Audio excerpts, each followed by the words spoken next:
They found her body by the roadside, barefoot. Phone shattered beside her. Her wig tangled in the mud. No ID, no friends in sight. Just a young girl who once had everything ahead of her, until one night changed everything. Zara Adesuwa, a name that once trended for her beauty, now whispered in pity. Everyone said she lost control, but nobody asked, who pushed her there? They say university life is where you find yourself, but for some, it's where you lose yourself completely. Welcome to when fun turned fatal. Zara Adesuwa, 18 years old, from Auchi, first in her family to attend university. Her mother sold fabrics, her father tilled the soil. They didn't have much, but they had hope. When the admission letter from University of Lagos came, the whole street celebrated. Mother teary. Zara, my daughter, remember who you are. Don't forget home. Zara smiling. I won't, Mummy, I promise. And with that promise, she left for Lagos.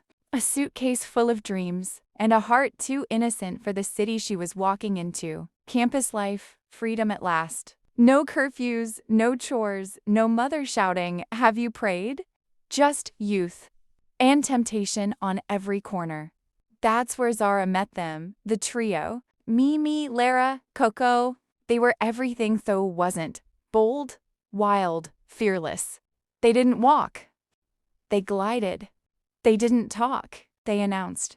Mimi mocking. Babe, why are you dressing like village girl? You don't get body? Zara laughing nervously. I'm still adjusting. Koko. Don't worry, we'll fix you. You'll be hot in 1 week. And they did. In just 1 semester, Zara learned that on campus, fitting in could cost you your peace. And belonging could cost you your soul.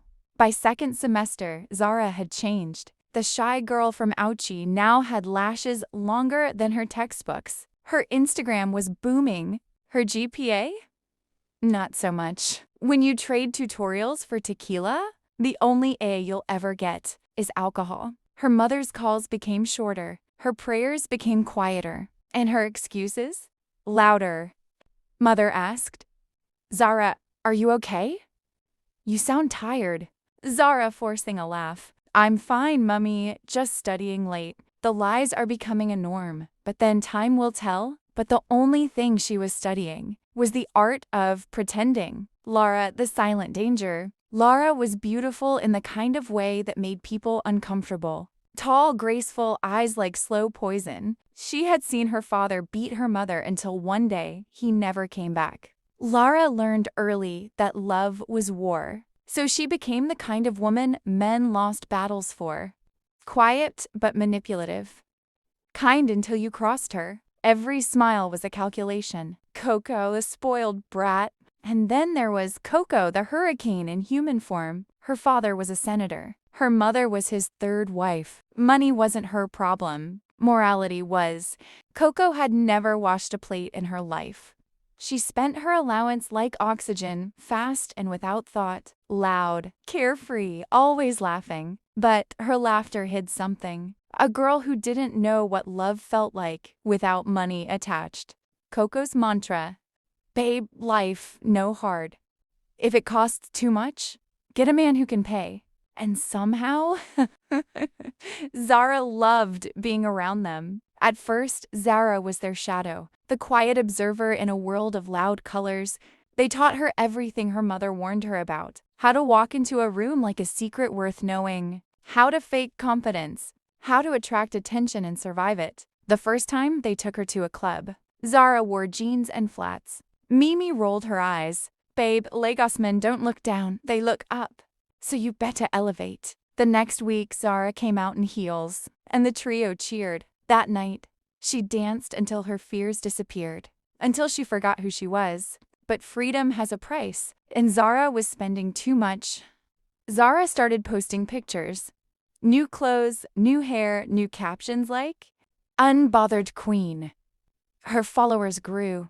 Her GPA shrank. When you trade tutorials for tequila, the only A you'll ever get is alcohol. Her mother still called every night. But Zara answered less. Mama Adesuwa. Zara, you sound far, are you okay? Zara laughs nervously. Yes, Mummy, I'm just tired, just studying. But the only thing she was studying was the art of pretending. Tired of pretending, tired of chasing people who only saw her reflection. But by now she couldn't stop. She was in too deep. Mimi burst into the room one evening with glitter on her eyelids and lies on her lips. Girls, Sobina is throwing a mansion party in Lekki. Big people only. Drinks on him. Zara. I can't. I have a test tomorrow. Koko. Test? Babe, not test, go give you a Range Rover? Laughter surrounds the room, and that's how Zara went. To the party that would change everything. The mansion glowed like heaven with hell's soundtrack. Drinks flowed like water. Cameras flashed. Men in designer suits watched them like prey. That's where Zara met Mr. Obena. Tall, charming, rich, and dangerous. He called her queen. He poured her drink after drink. And before long, the music faded into darkness. And then everything went black. Koko. Babe, no vex. Oh, these things happen. These things happen. The words echoed in her mind like a curse.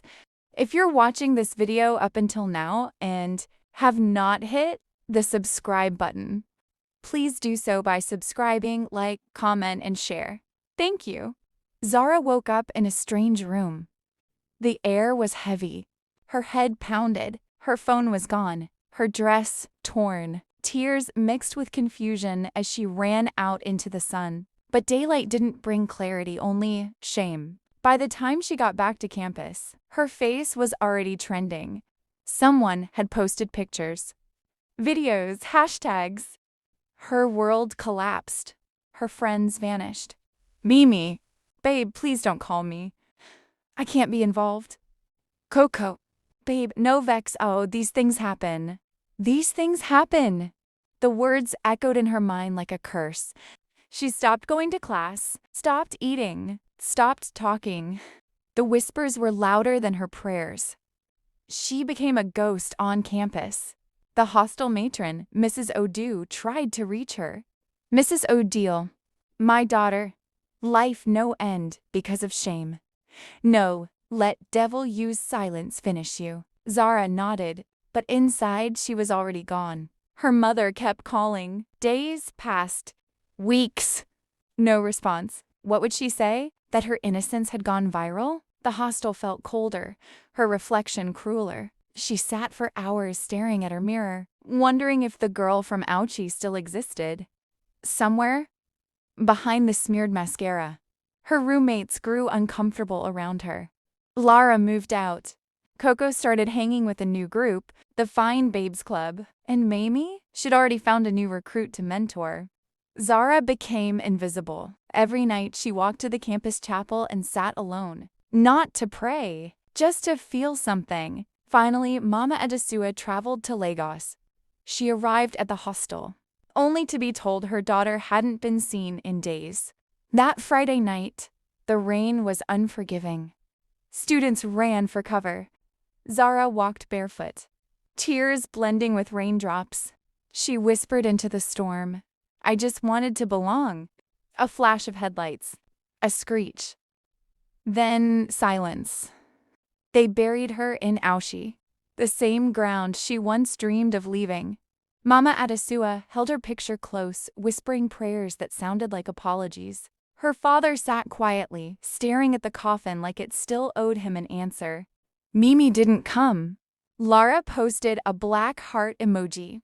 Koko uploaded a TikTok 2 days later, dancing to Life Goes On. The university students were the only ones present, not her beloved friends, as she thought. Only if the dead could see nor talk. But life didn't go on for everyone. For some, that story was a mirror. A warning. A reflection of what silence, pride, and fake friendships can destroy. If you're watching this, and you've ever felt the pressure to fit in, take a deep breath. You don't need validation from anyone to be enough. True friends don't destroy your peace. They protect it. Leave a comment below. What lesson did Zara's story teach you? If you know someone who needs to hear this, share it. Because a story told can save a soul unseen. And if you haven't already, subscribe to Jenny Savage Folktale, where every story has a heartbeat, and every heartbeat has a lesson. They say experience is the best teacher, but sometimes experience kills before it teaches. Zara's story is not just fiction. It's a mirror, and maybe it's someone's warning. So, until next time, hold your dreams tightly, hold your values tighter, and remember, when fun turns fatal, nobody laughs in the end. African Tales by Jenny Savage. True African stories with blends of modern stories that teach, heal, and inspire.